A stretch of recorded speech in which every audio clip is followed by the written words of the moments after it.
Hi guys, welcome back to MartinTheVlogger YouTube channel. Today a rebuild video that I haven't quite done yet. This is not my bike, this is customer's bike. Can-Am Spyder RT 2026 limited, black on black version, straight out of the showroom. So we went to the showroom, pick up the bike for our customer, and we're gonna rebuild. In today's video you will see how we will put on upgrades worth of 8,500 euros on a brand new bike that haven't done a single kilometer yet or single mile. Labor, it's roughly around 1,500 euros. It's 25 to 30 hours of work, and you need to know what you're doing, so a lot of work. And all of this, it's 10 grand, let's say, plus tax. 12,300 euros in Slovakia. In your country is a little bit different. So you will see the parts, the prices, and still at the end of the video I'll tell you there are a few parts missing, 3,000 or 4,000 euros that I have put on my bike. As a bonus thing, what you will find out, I will share with you what type of customers I have, and maybe you will find yourself there. I'm pretty sure you will.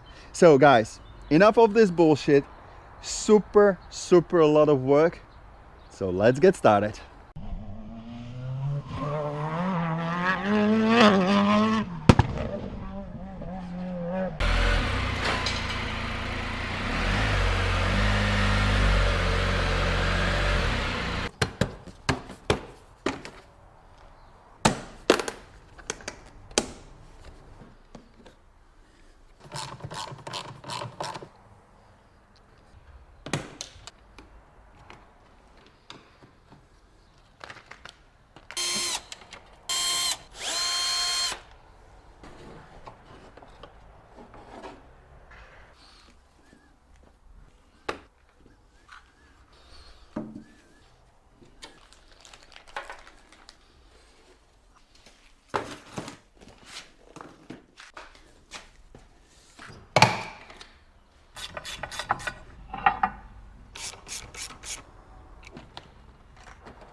Can-Am air filter. Why? Because you will get much more air to your engine compared to the stock paper one. Especially good to the hot summer days. I don't want to really talk about performance because you need dynojet and stuff, but really good to have more air. Also lifetime warranty. And for example, I have mine on the beast since 2015 and it has done 130,000 kilometers, like 80,000 miles. It will be there for life with your bike, and all you have to do, clean it and oil it every time you do the oil change. We learn every day. The Can-Am filter that you've been able to buy on, or still able to buy on martinthevlogger.com/shop or in the future NOBS3, this one with this top doesn't work on 2025 and 2026 F3s and RTs. I don't know how it is with Canyon, but I believe it's going to be absolutely the same. So this filter was with us ever since 2014-15 for all 13 engines, not for 2025, 2026. So I need to order a new one. Thank you, BRP. Good job. Belt tensioner. We always change the plastic OEM belt tensioner for the full aluminum. Why? I have so many videos. Long story short, if this one breaks on you, it will damage your belt and it will damage the things around the belt. So many reports on faulty units. So no way. Aluminum belt tensioner. Why? Because the belt tensioner protects your belt. Belt is very expensive. It's expensive in a labor, in a part as well. So it pushes down the belt. It goes better around sprockets. So the wear and tear is not that significant. It protects your belt. 2, belt is so big it creates vibrations at certain speeds, so this one pushes it down, removes the vibration, so smoother ride and smoother gear changes. So better for you, better for your bike. And we always try to say buy it together with extra roller like my customer, because you will have extra roller at home, and you need to change it every 20 to 30,000 kilometers. Depends on your riding style, depends on the conditions where you ride, how dusty it is, because of the bearings inside, because of the wear of the rubber around. So 20 to 30,000 kilometers, it's 15 to 20,000 miles, something like that. Changing the sway bar or anti-roll bar, it's a no-brainer. Much more stability of your bike, much more prediction, much better cornering with much less effort in your hands, windy conditions, twisty roads, roads with the rails from lorries or trucks. This is a badass upgrade. Now there is only one thing what you need to consider, it's which sway bar. Only those people that they comment on the internet like it will not do anything to your bike, never tried it, never, or they might try it, they just don't understand the bike. So our heavy duty sway bar, it's the correct sway bar on the market because it's made out of one piece. This is very important. So not two pieces, two links, that's incorrect. The correct one, more difficult installation, a tiny bit, like 5 minutes extra long, but this is the correct sway bar. Have a look how much longer it is. It's super thick, and it's the only sway bar with 3 options for setups. Yes, it's a little bit more expensive, I know, but it's no competition on the market. Oh, yeah, links. All of our heavy duty sway bar pro comes with links. We don't sell heavy duty sway bar pro without links because the upgrade is so powerful. On the other hand, we just don't sell only links, so you can put them on a stock sway bar. Do you know why? Because that upgrade alone is just placebo, wasted money. Somebody is trying to milk the shit out of you, not Martin the vlogger. Mirror locks. Super simple solution how to prevent your mirrors from shaking. I don't think there are any more comments needed. It works on all RT 2020 Plus models and F3T and limited models every year. 2 projects here. This is external cable for your charger. These bikes these days super complex. They drain a battery a lot, together with not really good batteries these days, Eco Bio, my ass.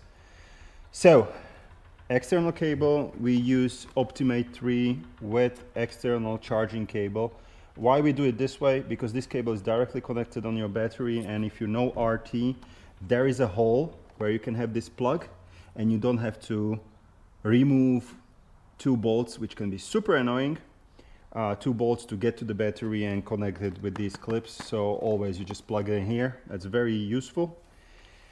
And this second project, it's part of the bigger project, which is a smart adapter that sends juice directly from the battery only when the engine is on. So like smart plug, charge your things, whatever system.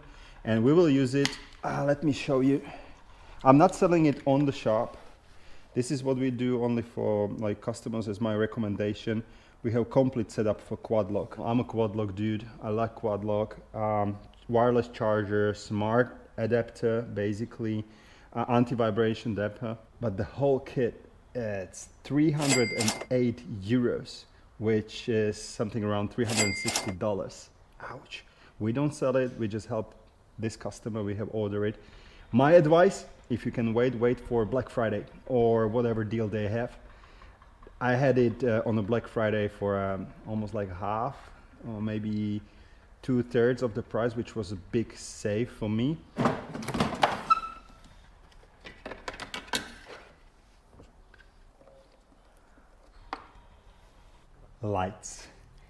Lights, super individual.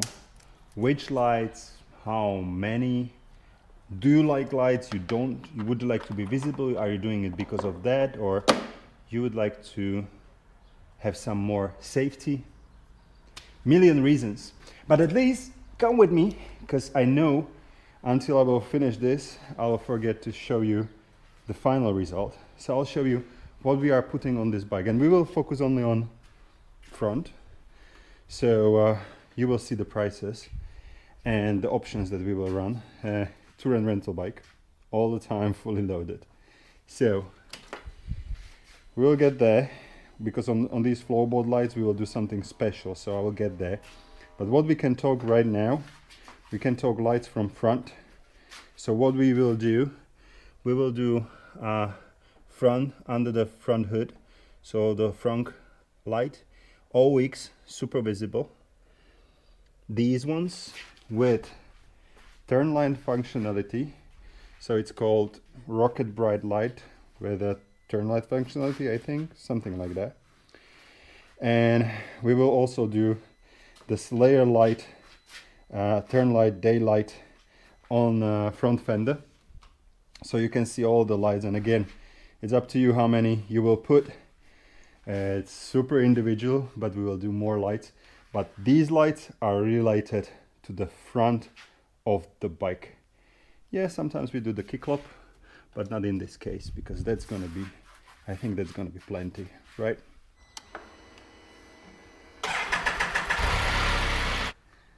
I will not forget, and I'll show you the charging cable. So it's here, and these are the two bolts that you need to always undo in case you would like to regularly charge the battery. This way you have a nice plug here, and it's always ready for your bike to be recharged. Okay, this is day 2. The guys are in the shop. Pali is here, Sebi is somewhere back. He doesn't want to be on the camera, he hates it. Pali is inserting, he's working on front, and we have this amazing, have a look at them. It's just art. Black on black, we call them Nightline. Wilbur shocks. Actually, they are here. Have a look. This is creme de la creme. It's art. German manufacturing, German perfection. We build it to the rider preference, kilograms and everything. They are not pre-done. Many manufacturers pre-done their shocks. We are not doing it this way. They are custom built based on the riding preference and kilograms of the rider and passenger. Special thing here, these ones are 1 centimeter longer, so no bottoming whatsoever. 1 centimeter longer compared to stock. We have developed them together with Wilbers. They work perfectly. Right balance there. Debbie is working at the back. More lights, reverse camera. But all of these guys, have a look. Now I need help from my editor, video editor. This is the total cost at the moment of all of the upgrades, including front shocks, what we have done. And stay tuned on the part 2, because we will continue and I will share with you more info. And also I will tell you what are the parts that I'm still missing, and there are still like 3 or 4 grand more to be added on the bike in order to be in Martin the Vlogger standards. Thank you very much for watching, and remember, upgrade your RT or not, it's your call, but always have fun.